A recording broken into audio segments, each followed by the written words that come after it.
On behalf of the Sister Rose Thiering Board of Trustees, I welcome all to the 2023 Evening of Roses.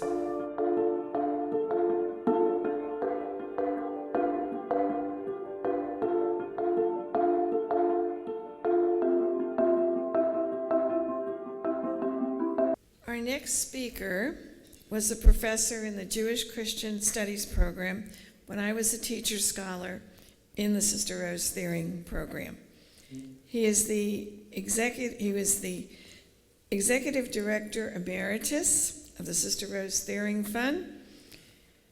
The courses that he taught allowed me to become a better teacher in person, inspiring me to do what was right and fair and always with integrity. All of this due to his instruction. It is with thanks to him and with a great deal of pleasure I introduce Dr. David Bossman.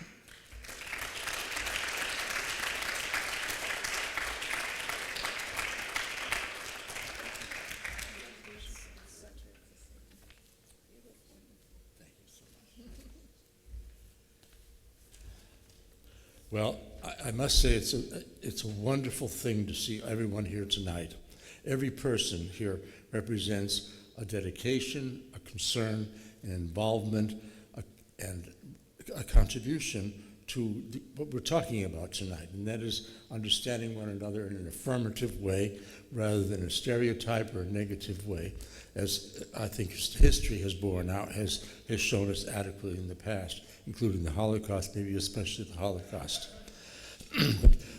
But as Anthony Zaccardi pointed out, it's a cheerful thing, but as Rabbi Abril pointed out, it's something we should celebrate. And as Rabbi Marin says, Matov Monayim Shevet Achim Gam Yahad.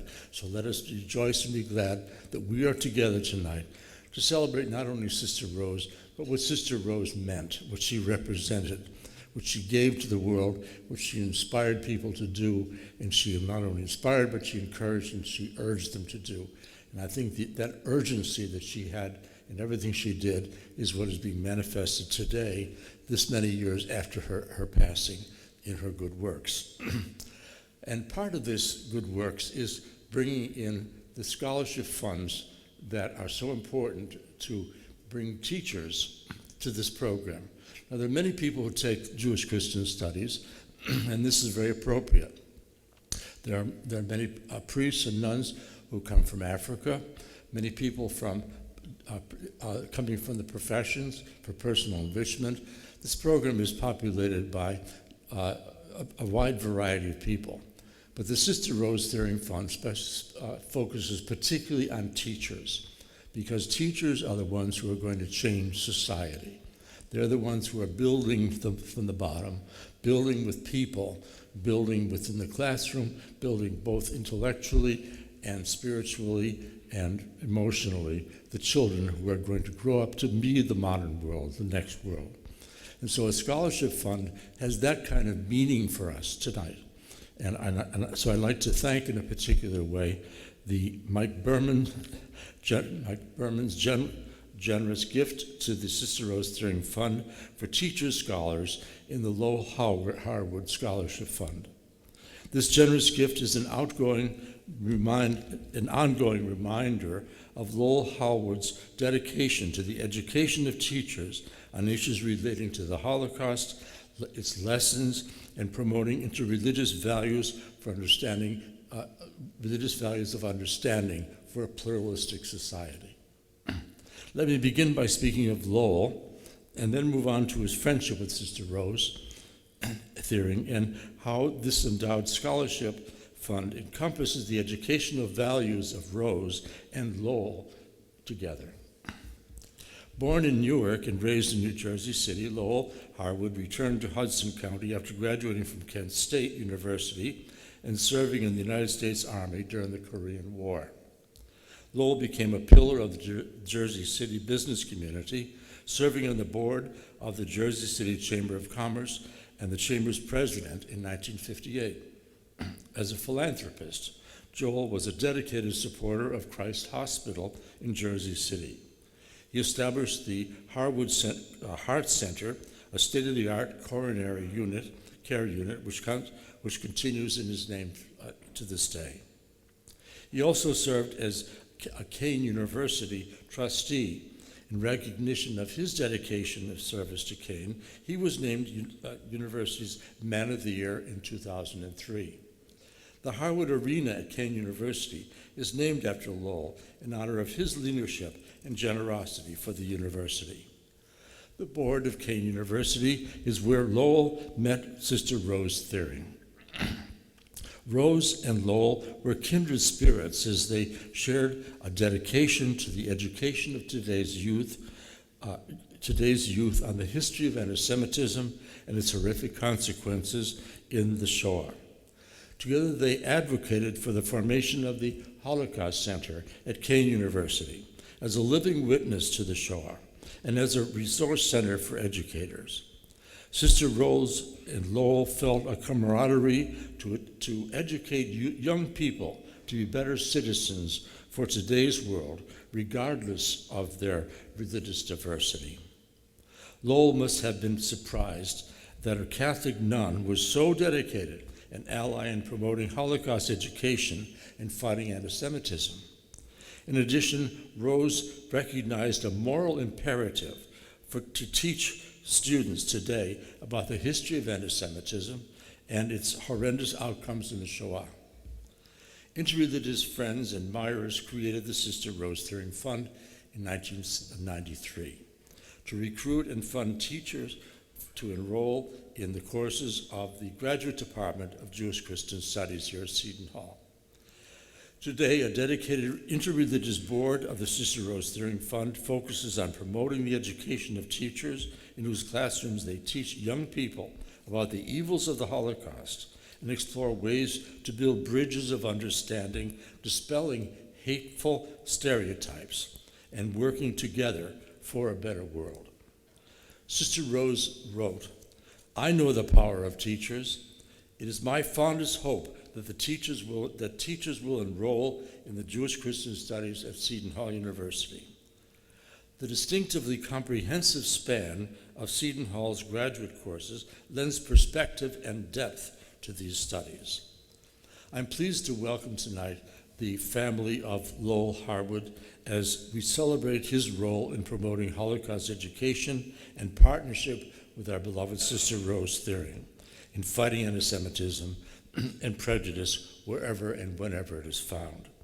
We honor Lowell's memory today with the creation of the Lowell Harwood Scholarship Fund in Jewish Christian Studies.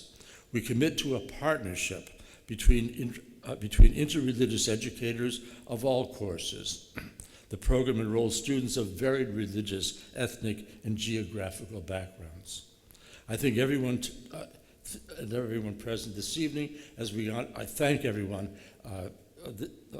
present this evening as we honor Rabbi Marins and Monsignor Zaccardi, whose careers admirably exemplified this very mission of countering religious prejudice by building harmonious and effective interreligious relations through education. So I would like to invite Rabbi Mike Berman and Lowell's family to come up for a photograph. Thank you. Toby Harwood, Lowell Harwood's wife. Craig Harwood, Lowell's son. Sean Harwood, Lowell's great-nephew. And Fred Harwood, Lowell's nephew. These are all...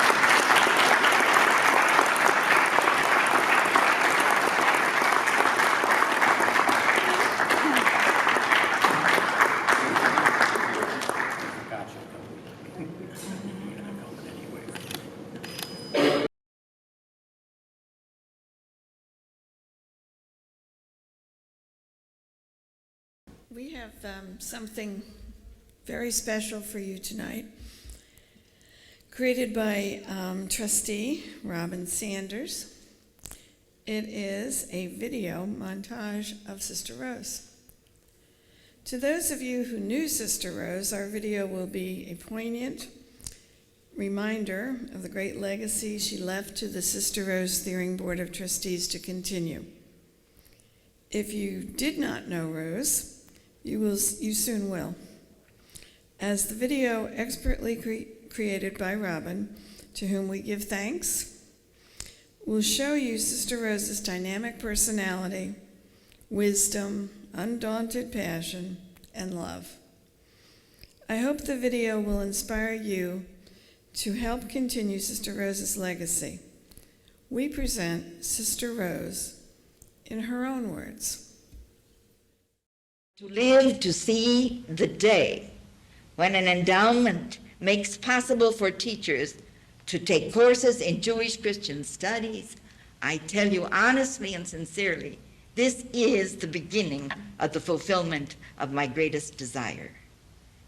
Teachers, now, through scholarship funds, can learn the history, the lessons of the Holocaust, the darkest, saddest period in this 20th century of ours. Before I engage myself in that special honor concerning the Theater of Bakel, I would like to say a few words. First of all, I don't know whom to answer first with all of the accolades that came, and I think that many of you forget, even those who spoke, that it's the endowment at Seton Hall University that's the very important issue that we're celebrating today. It's 10 years ago that that endowment was formed. At last year's Tribeca Film Festival, we brought to your attention a much smaller film, Sister Rose's Passion, a short documentary about a Catholic nun who has dedicated her life to battling prejudice against Jews. It won Best Documentary Short at Tribeca and now is nominated in the same category for an Academy Award. Orrin Jacoby is the producer and director of Sister Rose's Passion. As a filmmaker, you hope that your stories will connect with people. And the greatest satisfaction that I get from the success of this film is that people are connecting with Sister Rose. It's so difficult to eradicate prejudice or anti-Semitism, and you're not going to get rid of it until some vicarious learning takes place. Seton Hall University's Sister Rose Thiering Endowment enables that learning by funding the Jewish Christian education of New Jersey school teachers. They, in turn, can teach their students Holocaust sensitivity. The endowment, established in 1993, recognizes annually those who have had a significant impact on the advancement of Jewish-Christian relations. Included on the list of honorees, humanitarian activist Elie Wiesel, actor Theodore Bakel, and Christoph Miley, the Swiss bank guard who exposed the cover-up of the hoarding of Jewish assets originally seized by the Nazis. Father David Bossman is the executive director of the endowment. The wonderful thing about the documentary on Sister Rose, it actually doesn't really mention the Sister Rose Thiering Endowment, but really gives the rationale for her career. And of course, the rationale for her career is the rationale for the endowment. Sister Rose gives us a history lesson. When the ship, the St. Louis, reached Florida with Jews trying to escape Hitler, they were turned away. The ship was sent back to Europe, and most of the passengers were killed, were slaughtered. And I wear this little sign. It says Zohor. It means remember. Don't ever forget. I'm a Christian, though. Why should I remember the Holocaust? Yes? Because it's important. Like last time, well, the Holocaust, the Christians and the Catholics did not take any actions, and if it happens again, it's like reminds you that they should take action. As the subject of an Academy Award-nominated movie, the 84-year-old nun hasn't gone Hollywood just yet. The nominees' luncheon was incredible. I've got to say, the greatest moment was as we were leaving, Warren Beatty stooped down next to Sister Rose's wheelchair. She was, getting around in a wheelchair, and she gave him an impassioned story of the film and her life and what she cared about. She's the only woman in America who doesn't know who Warren Beatty is. But you can be sure Warren Beatty knows all about Sister Rose. I would hope that the film will be shown in every school across the USA so that they can come to an understanding of what it means to be prejudiced. And they must learn cooperation, love of one another, and caring for one another. I just want to tell all of you, each of you, I'm eternally grateful to you, eternally. Without your guidance, that we could not have done, I think, because you showed us the way, you stretched out your hand to us, and you got in return a warmest response from all of us.